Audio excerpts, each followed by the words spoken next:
Welcome back to the Photography Show TV studio here, where I'm delighted to be joined by Moose Peterson. Thank you very much for joining us, Moose. Thank you, David. It's great to be here. It's great to meet you. We have friends in common, and I'm familiar with your work. Now, you're here at the Photography Show. You're going to be talking on the super stage about aviation, aviation photography, and you're going to be speaking with Nikon as well on their little stage about wildlife photography. Yep. How did you go from capturing endangered flying wildlife to capturing endangered flying hunks of steel? What was the journey, the transition there? Well, people always hope it's kind of like a great planned out story, a business strategy. It was nothing but sheer luck. I had nothing to do with it. It's just the way life took me. Okay. So for 30 years I did basically wildlife. And then while I was out there, I shot landscapes at the same time. Yeah. And then when the Nikon D3 came out, I see the rain has followed me from the hotel. This sounds like hailstones on the roof here, creating a real atmosphere in here, but we'll plow on nonetheless. It's kind of like, in a plane. It's kind of the same noise you hear when you're flying in a plane. Yeah. But basically, when the D3 came out, the regional air races were happening. And they're just a few hours from my house. Okay. And it's a big thing. It's been going on since the 40s in Cleveland. Yeah. And Nikon was a sponsor there. And they said, hey, we're going to be doing this. I said, well, can you get me in? I've always wanted to do it. I've always been into aircraft, but not the photography end.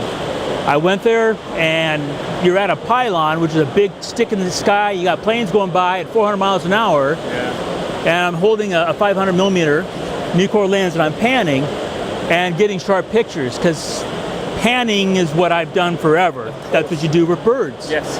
So I instantly got the poster for the event, and I got to meet some people, and I got to really go back in my own life, in my love for aviation, and everything just clicked. And I wish I could say I planned it. It just fell into place. It's so often the way, isn't it? You need to feel the way that the wind is blowing, and if you spread your wings and it takes you there. I'm sorry, I'm carrying on with the flight paradigm here. But if you're happy going in that direction, then embrace it, embrace the wind. There are similarities, obviously, when you're capturing flying wildlife to capturing flying aeroplanes. The similarity and the challenge there is capturing movement in that still image, and some of the drama is with the speed, with the danger, with the flight of the craft. How do you advise, how do you help people to capture that drama in a still image? There's no quick answer to that. Okay. So first, about 10 minutes. So first and foremost, so for myself, my aviation photography is literally a combination of wildlife and landscape photography. The aircraft is the critter, and everything in the back is the landscape. So it takes the two. Then you brought up perfectly the challenge of we're shooting stills, but we're communicating motion. Planes are meant to be in the sky, not parked in the ground. But we're shooting a still image of something that's moving maybe 400 miles an hour.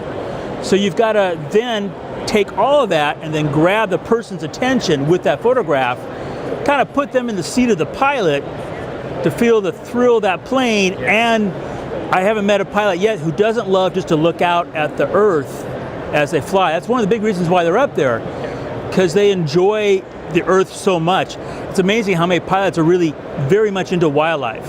And they're into landscapes. The craft of flying is one thing, but they do it so they can see the world and appreciate it from a totally different level. So all that has to go into that photograph, and there's a lot to understand, both from the pilot's point of view, the photographic point of view, and the viewer's point of view, to put them in that place. Sure.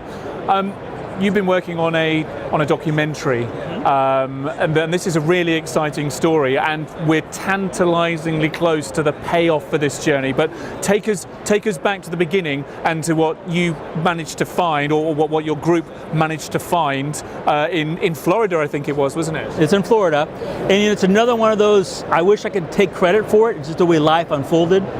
It started off when I was doing a Kelby 1 project. At the same time, we needed to do a promo for my book, Takeoff.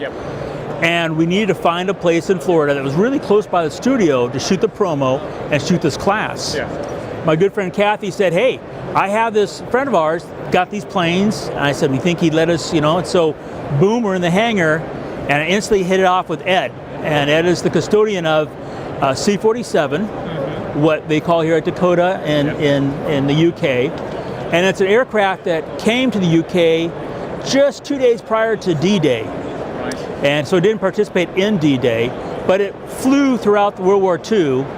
Everything from dropping, and its main mission was to drop British paratroopers. Yeah. It never dropped American. It was and then it was the lead plane for Operation Varsity, the last big assault over the Rhine. Yeah. Then after that, it went back to Florida, and for 30 years it sprayed mosquitoes. And they had a fleet of these aircraft, and this was the slow one, the one no one wanted to actually fly. Right. But then the history of the plane was uncovered. And then all of a sudden it had a whole new aura about it because it's a World War II vet. Yeah. And when you took out all the mosquito stuff inside from spraying, World War II is still there. It was an air ambulance for a while, so all that's still painted on the inside. Everything's still there. So in June of 2017, first thing I do is make it airworthy, to fly it to the home base, where then it was not disassembled, as you might think, but basically it's been lovingly cared for. So certain flight surfaces had to be recovered, certain things had to be removed from the mosquito spraying process, and then it had to be brought back to how it looked when it came out of the factory in 1943.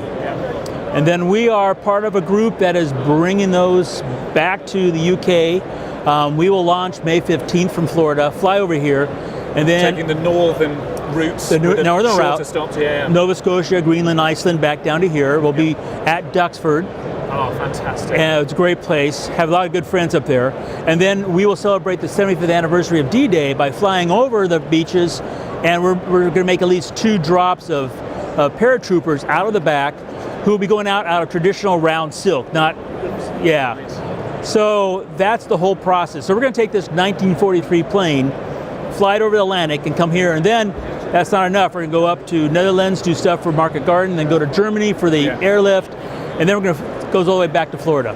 And I mean, that's an amazing story in its own right, but then you're capturing this on film, well, not on film, on digital film, for posterity, for this documentary. So how different a process has that been? I mean, I often think that if you're working with people who are passionate about any subject and you get them in front of a camera, then it just sings. And I'm sure that the group that you're working with, which includes your sons as well, I think I'm right in understanding. That is correct. There's so much rich material to be able to make a fascinating documentary.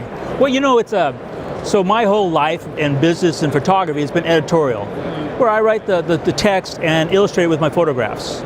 So the documentary is just that same principle, but now with a moving element to it. The one thing about this documentary is that we're photographing as things unfold. It's not like you can say next week we're going to shoot this scene or next week shoot that scene. It's however life unfolds, for the better or worse, and then you put that in there. It's that sense of jeopardy that we often like in documentaries. We don't know if this thing's actually going to happen or not. There is zero guarantee, so it's so much like my photographing critters. I could plan going on a trip, I could go there, but it doesn't mean the critters are going to show up. Just because I showed up, they might not show up. We've done 2 years of work with the aircraft. Anything going all the way back and returning here, anywhere along that route, things could happen. It is a 1943 aircraft. Yes. You know, you're flying at 10,000 feet. It's, 0 or less degrees Fahrenheit. There's a lot of things that could happen. Yeah. So that documentary's got to take that whole story and then bring it to the people and understand that, if those folks from that generation hadn't fought in the wars they had, the battles they had, you and I would not be sitting here celebrating photography or that event. So all of that has to go into this documentary, and it's a challenge that, I'm very fortunate. My oldest son is our head videographer, Brent. He's also the one doing the editing, which is great because video and me, when it comes to editing, aren't best buddies. Okay. So he takes on that. I'm you could say the director, the producer, and then I'm shooting all the stills, which incorporate in the documentary and other things that go on. And it's just been 2 years of absolute fun, telling a story that sadly not enough people, especially in the States, understand. How all this came to be, that we can enjoy the freedoms we do have. It sounds like a magnificent journey, Moose, and thank you so much for sharing it with us here today.